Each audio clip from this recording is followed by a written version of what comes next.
Seperti pujian yang kami naikkan, kami yakin Tuhan bahwa Engkau akan membawa kami terbang tinggi dan kami akan baik-baik saja bersama dengan Tuhan.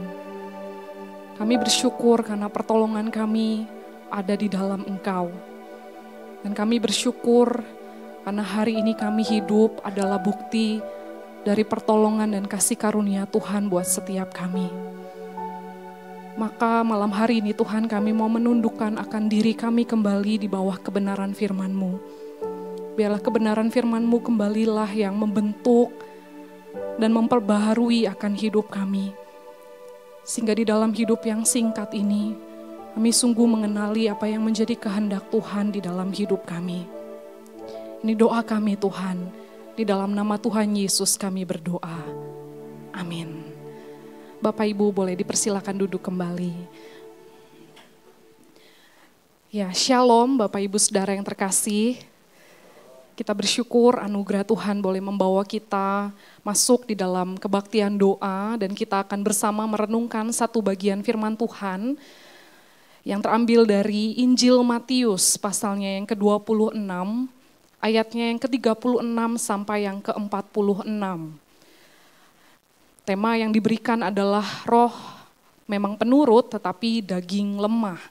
Saya akan membacakan bagi kita semua dalam terjemahan baru edisi yang kedua.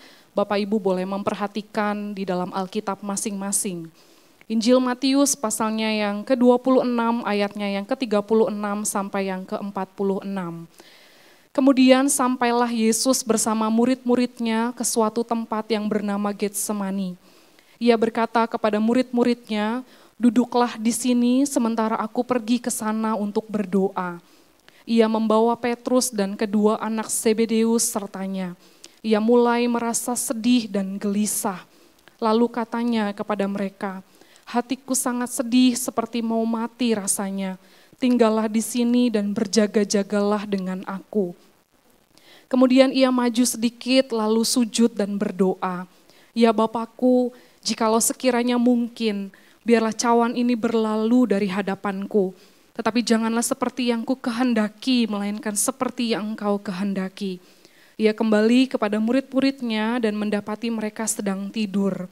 Lalu ia berkata kepada Petrus, "Tidak sanggupkah kamu berjaga walau 1 jam saja bersama aku? Berjaga-jagalah dan berdoalah supaya kamu jangan jatuh ke dalam pencobaan. Roh memang berniat baik, tetapi tabiat manusia lemah." Lalu ia pergi untuk kedua kalinya dan berdoa, "Ya Bapakku, jikalau cawan ini tidak mungkin berlalu, kecuali apabila aku meminumnya, jadilah kehendak-Mu." Ketika ia kembali lagi, ia mendapati mereka sedang tidur, sebab mata mereka sudah berat. Ia membiarkan mereka di situ lalu pergi lagi dan berdoa untuk ketiga kalinya dengan mengucapkan doa yang sama. Sesudah itu ia datang kepada murid-muridnya dan berkata kepada mereka, "Masihkah kamu tidur dan beristirahat? Lihatlah, saatnya sudah tiba, Anak Manusia diserahkan ke tangan orang-orang berdosa. Bangunlah, marilah kita pergi, Dia yang menyerahkan aku sudah dekat." Ya Bapak Ibu, dalam memperingati akan pengorbanan Yesus Kristus, satu pertanyaan yang mari kita bersama renungkan, yaitu di manakah aku ketika Yesus disalib? Di manakah Putri ketika Yesus disalib? Di manakah Bapak Ibu ketika Yesus disalib? Bapak Ibu, pertanyaan untuk para murid lebih dari 2000 tahun yang lalu itu terus bergema sampai hari ini.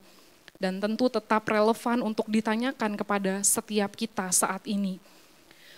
Bukankah kita percaya bahwa penyaliban Kristus adalah suatu peristiwa yang sangat berkaitan erat dengan diri kita? Tetapi di manakah posisi kita dalam peristiwa yang besar itu? Dan apakah peran kita pada hari-hari yang genting itu? Pada jam-jam yang menegangkan itu. Jika kita renungkan secara personal, Bapak Ibu, seandainya diri kita adalah salah satu tokoh yang terlibat dalam peristiwa itu, apakah saya adalah salah satu orang yang ikut tertidur di Taman Getsemani? Atau saya menjadi salah satu orang yang bersekongkol dalam operasi penangkapan Tuhan Yesus. Bapak Ibu, secara khusus Tuhan Yesus mengajak ketiga murid terdekatnya, yakni Petrus, Yohanes, dan Yakobus itu untuk bersamanya berdoa di taman di malam Getsemani itu. Dikatakan di ayat 36-37, duduklah di sini sementara aku pergi ke sana untuk berdoa. Lalu dikatakan ia membawa Petrus dan kedua anak Zebedeus sertanya. Di situ lalu diungkapkan, ia mulai merasa sedih dan gelisah. Seolah-olah Yesus ini ingin mengatakan kepada tiga murid terdekatnya, berdoalah bersamaku, doakan aku. Karena sedih dan gelisah hati Tuhan Yesus malam hari itu. Bapak Ibu, pertanyaannya mengapa Tuhan Yesus itu melibatkan murid-murid untuk bersama berdoa dengan dirinya, untuk bersama berjaga-jaga dengan dirinya? Bukankah Yesus itu tahu seperti apa murid-muridnya? Bukankah Yesus tahu bagaimana murid-muridnya itu bisa jatuh di dalam dosa? Bukankah Tuhan Yesus tahu bahwa murid-murid ini tidak seperti yang diharapkan begitu ya? Tapi Bapak Ibu, sebagai manusia 100% begitu ya, Yesus itu membutuhkan support dari orang-orang terdekatnya. Di malam itu Yesus bergumul luar biasa, bahkan dikatakan sampai mau mati rasanya. Namun apa yang Yesus dapatkan dari para muridnya, dituliskan murid-muridnya itu tertidur. Di ayat 43 dijelaskan ketika ia kembali lagi, ia mendapati mereka itu sedang tertidur, sebab mata mereka itu sudah berat. Bapak Ibu, mereka tertidur mungkin karena mereka kelelahan ya setelah mempersiapkan perjamuan Paskah. Di bagian Injil lain itu dituliskan mereka tertidur karena duka cita. Namun Bapak Ibu bisa jadi begitu ya. Mereka tertidur, mereka tidak bisa berjaga-jaga dan berdoa barang 1 jam saja adalah karena ada peperangan rohani yang sedang terjadi.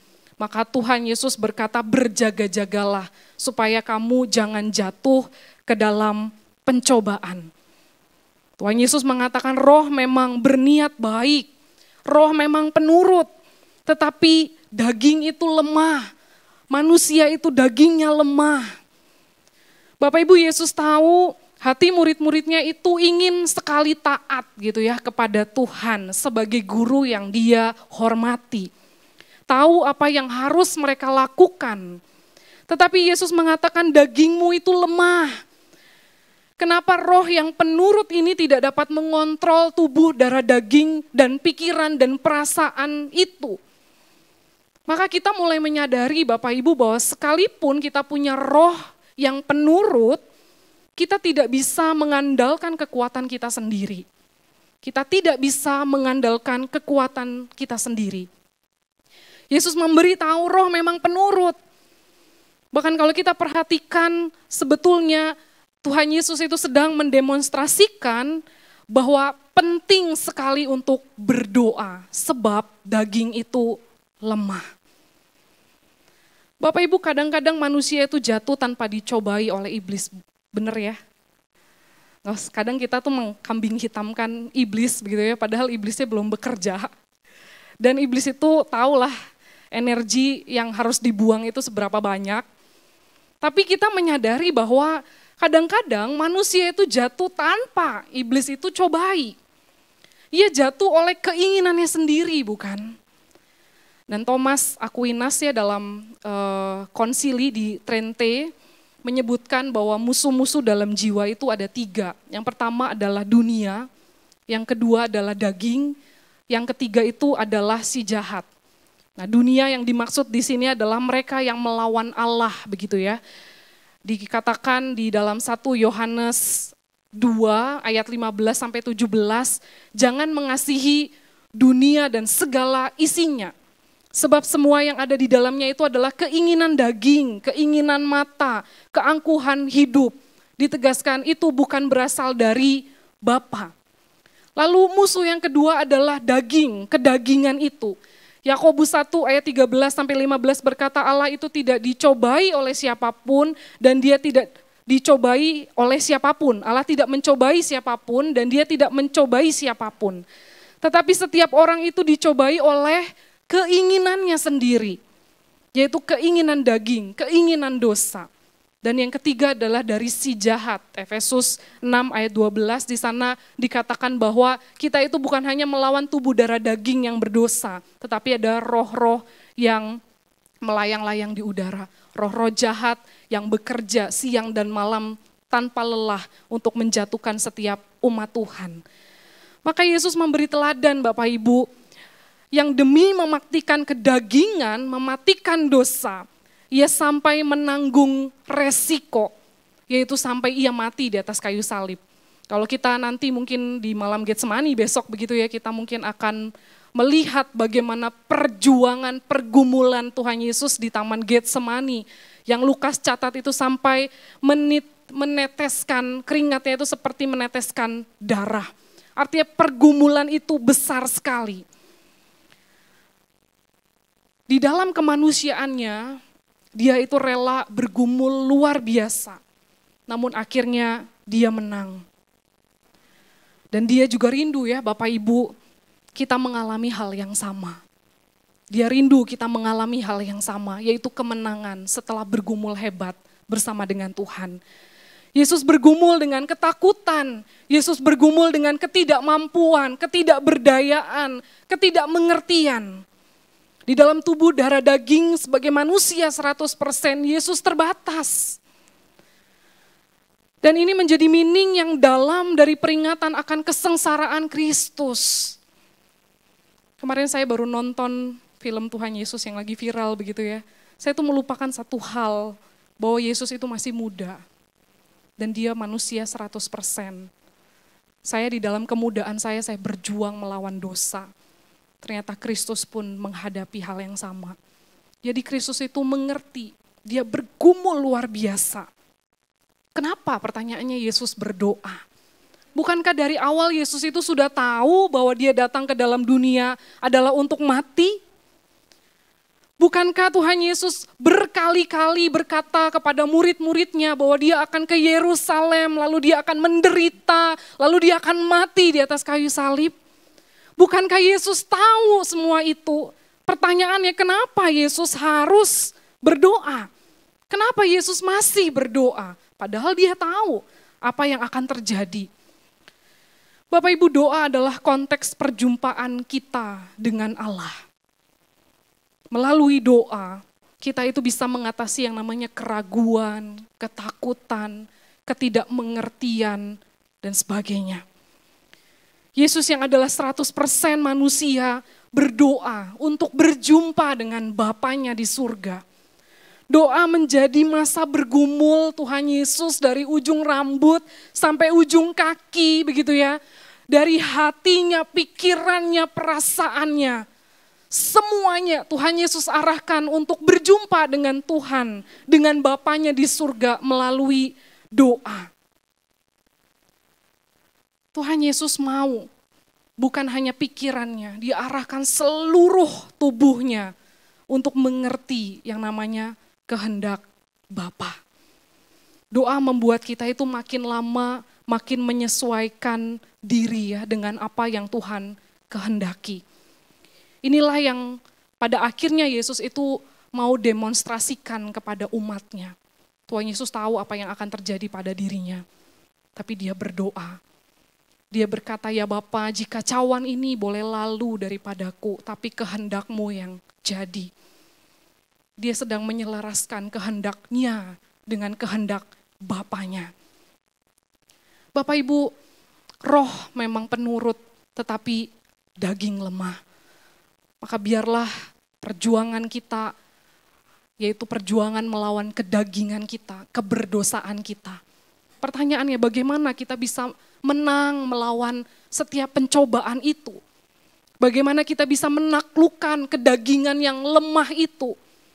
Bapak Ibu, tidak ada jalan lain selain kita itu berpegang pada firman Tuhan. Tuhan Yesus sebelum di Taman Getsemani, dia mengenal dan menghidupi kebenaran firman Tuhan. Kebenaran firman Tuhan itu menolong dia mengerti apa yang harus dilakukan bahkan ketika rasanya itu mau mati, begitu kata Tuhan. Hatinya gelisah, hatinya sedih luar biasa. Tapi dia datang kepada Tuhan di dalam doa. Tidak ada jalan lain selain kita berpegang kepada kebenaran firman Tuhan. Sehingga kita tidak mudah diombang-ambingkan oleh rupa-rupa angin pengajaran. Hidupilah firman Tuhan, bukan cuma nyangkut berhenti di kognitif kita, tetapi sungguh-sungguh tubuh darah daging ini aware begitu dengan kebenaran, bersinggungan, bersentuhan langsung dengan kebenaran itu. Yang kedua, Bapak Ibu, belajar dari Tuhan Yesus ketika dia datang di dalam doa, dia tidak minta cawan itu lalu.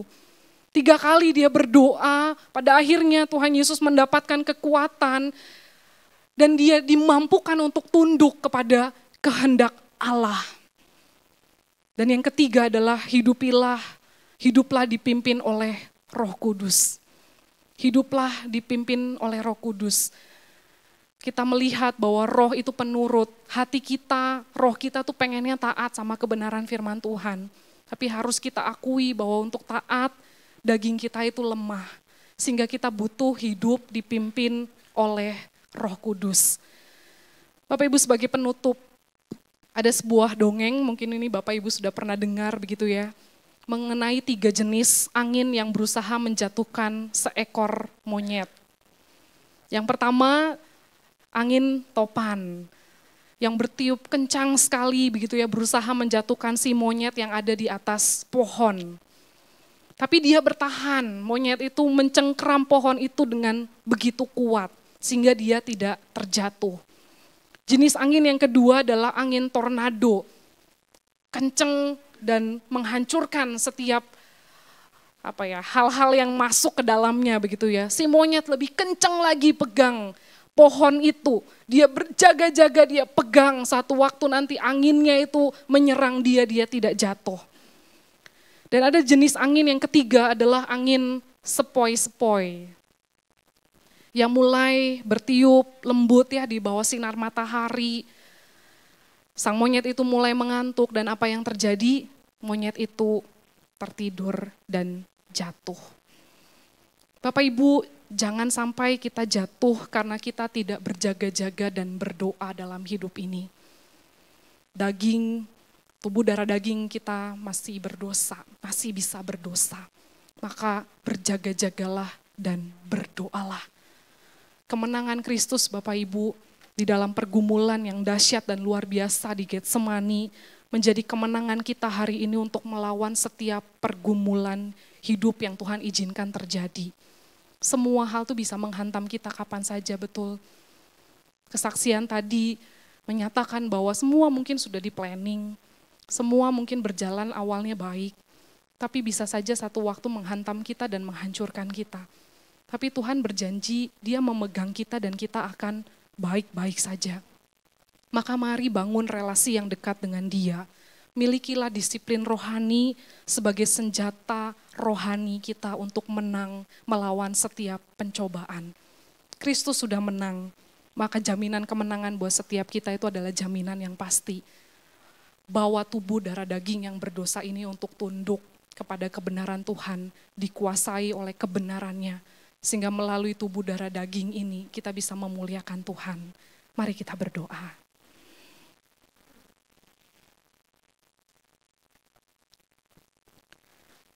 Tuhan, terima kasih untuk kebenaran firman Tuhan yang sudah kami renungkan bersama. Terima kasih karena teladan Kristus yang bergumul luar biasa di malam Getsemani itu membuktikan bahwa Kristus telah menang melawan kedagingannya sebagai manusia 100%. Dan kami pun dimampukan hal yang sama ya Tuhan. Dan biarlah Tuhan menolong kami Roh Kudus-Mu menuntun kami, memimpin kami, sehingga tiap-tiap hari kami boleh menang melawan setiap pencobaan. Ajar kami untuk memiliki disiplin rohani sebagai bentuk kami berjaga-jaga senantiasa dan kami membangun relasi yang dekat dengan Tuhan. Berkati setiap umat-Mu di tengah semua pergumulan. Biarlah anugerah-Mu melampaui segala pergumulan itu dan kami melihat tangan Tuhan yang kuat senantiasa menopang dan menolong kami. Ini doa kami Tuhan, di dalam nama Tuhan Yesus kami berdoa. Amin. Tuhan Yesus memberkati.